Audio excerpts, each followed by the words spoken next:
This is a Jmix exclusive. Hello all, it's Jmix here, and recently Rolling Stone put out Tupac Shakur's Unsolved Murder, music most WTF conspiracy theories explained, and it's trending right now, so I thought what I would do is a little bit of a reaction to the video that they put out. So I'm going to go ahead and take a look at this, watch it with me, tell me what you guys think.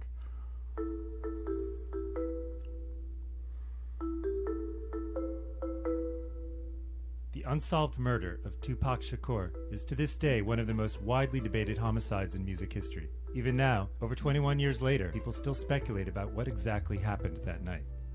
This is what we know for sure. On the evening of September 7th, 1996, Tupac and Suge Knight, the then CEO of Death Row Records, attended a Mike Tyson fight at the MGM Grand in Las Vegas. In the casino lobby, Tupac had a run-in with alleged Crips gang member Orlando Anderson.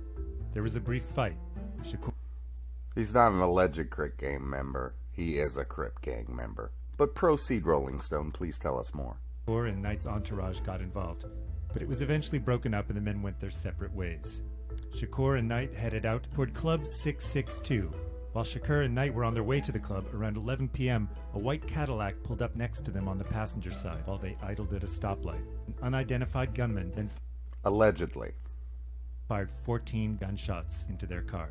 Shakur was hit 4 times, twice in the chest, once in the arm, and once in the thigh, with one bullet puncturing his right lung. Suge Knight was injured by a bullet fragment that hit him in the head, but otherwise walked away unscathed. The rapper was taken to a nearby hospital, where doctors kept him alive for 6 days before his mother finally made the decision to stop treatment on September 13th, 1996, at 4:03 p.m. His So far, so good. official cause of death was cardiac arrest. So now, here's what people are not so sure of. Following Tupac's death, investigators looked into a number of suspects, including Anderson. Anderson's affiliation with the Crips would have made the shooting a gang-related retaliation hit. Members of a 10-car entourage And not one arrest. Just throwing that out there.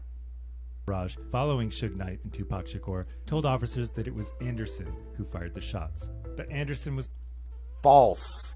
Nobody told the police that it was Anderson that fired the shot. I have all the statements. You can check out the statements on my channel. Not once was it ever even mentioned that Orlando Anderson was a suspect. And to add on top of that, nobody was even talking about the scuffle at the MGM Grand that night.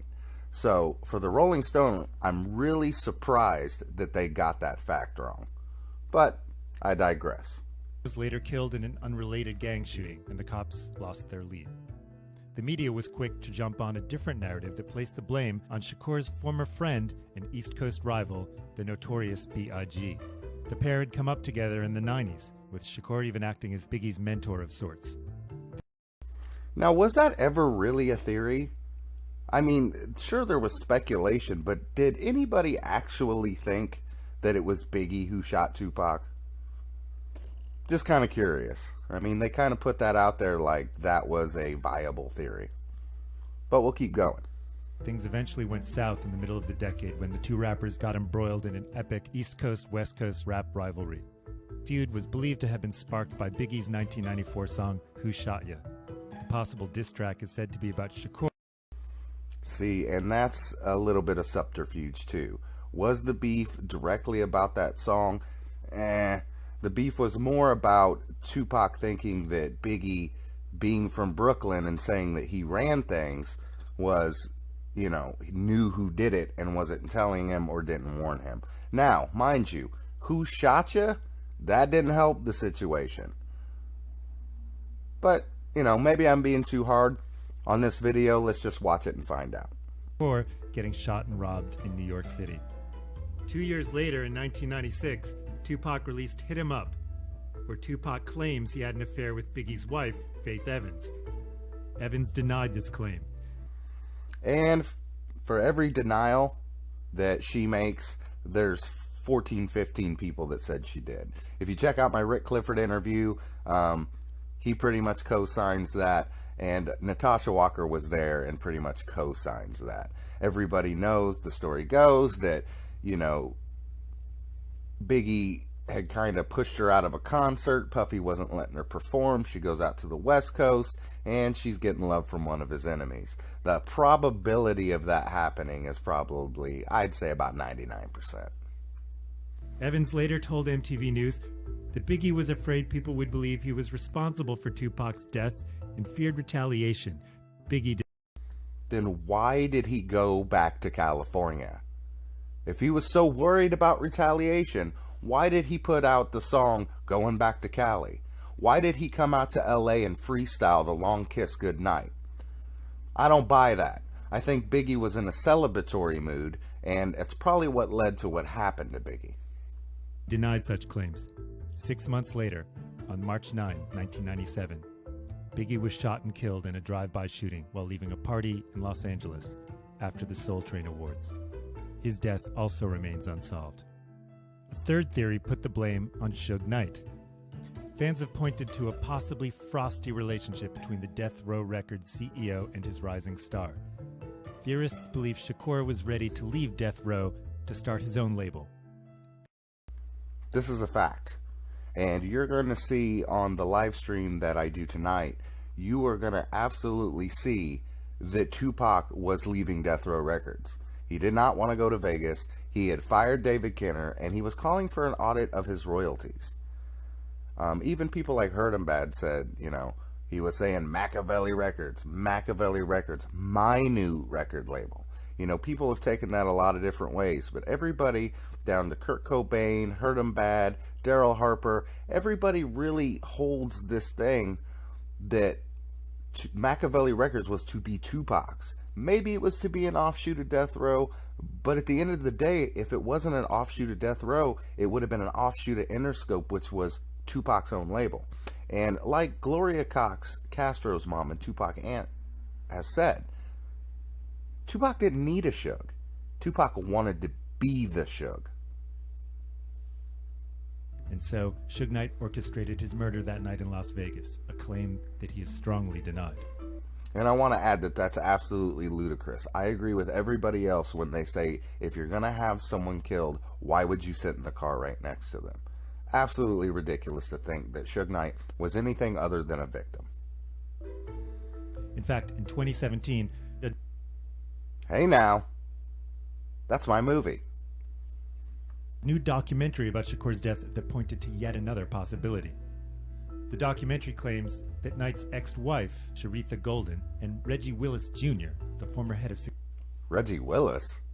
They mean Reggie Wright, right? To me, this is the most plausible theory.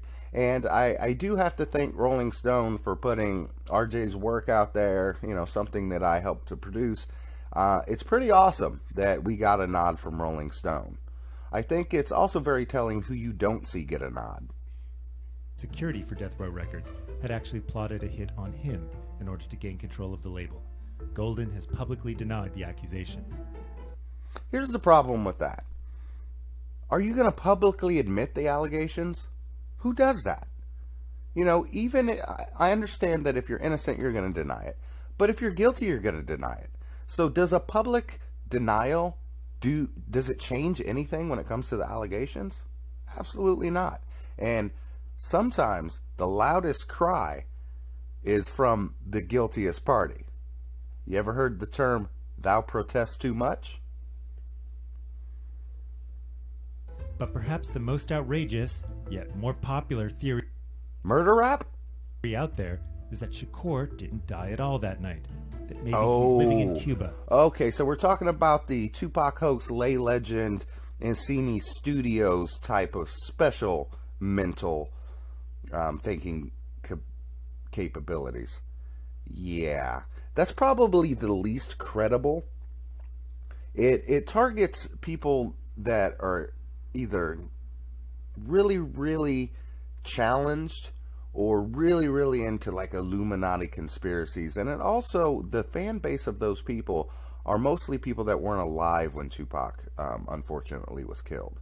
I think that is the biggest red herring of them all. And if you want to talk putting out bad information and disinformation out there, I'd point my finger at those guys. Those guys prey on people that still hold out hope that Tupac is going to return. But it's like the Mormons. Every time there's a date, like when the Mormons say the world's going to end, well, that date comes and goes, and then they come up with another excuse. It's the same thing with Tupac. First it was 2000, he was going to come back, then 2007, then 2013, 2014, and it just keeps, it's the goalpost that keeps moving. That's the most ridiculous theory in the world to me. After faking his own death. Supposed evidence here includes his 7 posthumous records, a supposedly fake autopsy photo. 7 posthumous records he had nothing to do with. And I hate to break it to people, but that autopsy photo is not fake. The reason you don't see the Machiavelli tattoo is called lividity. It's when the blood settles to one side of your body after you pass away, and it bruises the skin. And his mother's choice of words when she told the world that her son Tupac, quote, chose to leave quietly. And I will say this, and I don't want to be too critical of Afeni, but she did say stuff like that. She did say, you know, my son chose to leave quietly, or, you know, the killer of my son is dead. You know, I respect Afeni, but she was not a good public speaker. She would say things that left open doors, let's say, for all kinds of conspiracies to run wild. All we know is this. We know that she countersued Orlando Anderson after he sued her for the MGM beatdown for wrongful death. She lost that lawsuit, and she co-signed the Tupac assassination series. She even let them film Assassination 2 at the TASF Foundation. So, and by the way, that's the only film that has ever been filmed at TASF. So keep that in mind. Afeni was fully on board with the Tupac assassination movies, which for the last 10 years have pointed the finger squarely at Reggie Wright Jr. This is in a long, long tradition of music stars who fans have claimed faked their deaths and escaped. Examples include Jim Morrison, who supposedly faked his death in Paris and ran off to Ethiopia, or Elvis Presley, who spelled his name wrong on his tombstone in Graceland, then went into hiding. Elvis was frequently spotted at supermarkets and other public places all over America in the 80s and 90s. The case of Tupac may just remain a mystery unsolved. My name is Rob Sheffield, and I officially do not believe any of these WTF music conspiracy theories. Well, Rob, what is it that you believe? You don't believe he's alive. You don't believe Suge Knight did it. You don't believe that Reggie Wright did it. You don't believe that Orlando Anderson did it. What did Tupac do? Did he strap a rocket to his ass and fly to the moon? Please tell us. Now, I want to say this in closing. I'm glad that Battle for Compton got a nod from Rolling Stone. But like I said earlier, notice who didn't? That's right, Greg Kading. Murder Rap didn't get a nod. So, you know, if the author here, Joyce Chen, or whoever narrated this video, they don't believe any of those theories, then they got a lot of questions that need to be answered. So until next time, see everybody on the next upload. One love, everybody. This is a Jmix exclusive.